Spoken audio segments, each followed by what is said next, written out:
শ্রী শ্রী ঠাকুরের অমৃত বাণী। আমি প্রাণরূপে তোমাতেই আছি, আমাকে উপলব্ধি করো।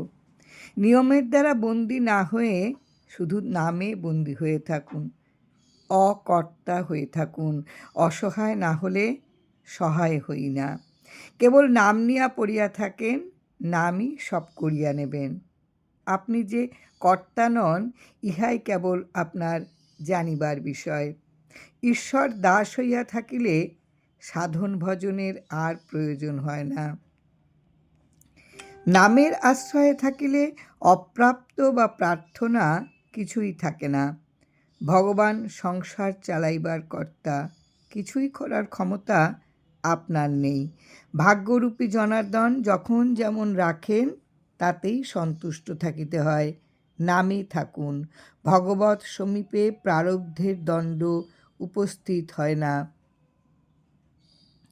আমারে উদ্দেশ্য কইরা যখন কেনেন তখন আমি পাইয়া যাই।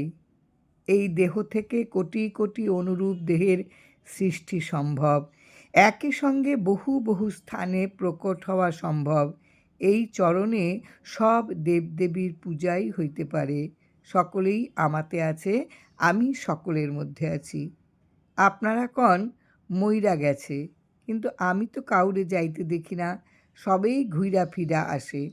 এই অস্থায়ী শরীরটারে ভালোবাসা কি লাভ? আমি তখনও ছিলাম, এখনও আছি, পরেও থাকব। গুরুর নিকট অজানা কিছুই নাই। তিনি সব জানেন বলিয়াই সর্বজ্ঞ। যত্র তত্র গমনাগমন করেন বলিয়াই সর্বগ। জানবেন, আমি আপনাদের উদ্ধারের কর্তা, আর কেহ উদ্ধার করিতে পারিবে না। নাম নিলে তখন থাইকা চিনা জানা হইয়া যায়। যে কোনো প্রয়োজনে কায়মনোবাক্যে ডাকলে আমি দেহে উপস্থিত থাইকা প্রয়োজনোচিত বিধান করি, নতুবা গুরু ভরসা কথাটার তো কোনো অর্থই থাকে না। আমরা কোন সম্প্রদায়ভুক্ত?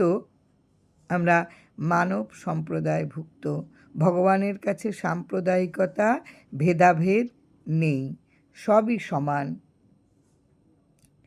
যাইবেন কই? যেখানেই যান কপাল তো লগেই যাইবে। কর্তা হইতে যাইবেন না, গুরুর উপর নির্ভর করতে শেখেন। মাতৃগর্ভেই নাম হয়, কিন্তু প্রকৃতির নিয়মে আইসা সেই নাম ভুইল্লা যান। কাউকে দিয়া পুনঃ তা স্মরণ করাইয়া দেই। ভগবানের নামে থাকলে তীর্থেও যাইতে হয় না। বেদ বিধি ঐশ্বর্যে ভগবত কৃপা লাভ করা যায় না। ভালোবাসুন, ভালো করুন, ভালো হন। কেন কষ্ট কইরা আসেন?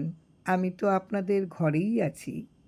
জানবেন, ব্রহ্ম জ্ঞানে ব্রাহ্মণ, ব্রহ্মে থেকে হয় ব্রহ্মচারী, শ্রীকৃষ্ণের নামে হয় ব্রজবাসী, এবং শ্রী শ্রী কৈবল্যনাথের শরণ লাভ করলে হয় কৈবল্য মুক্তি।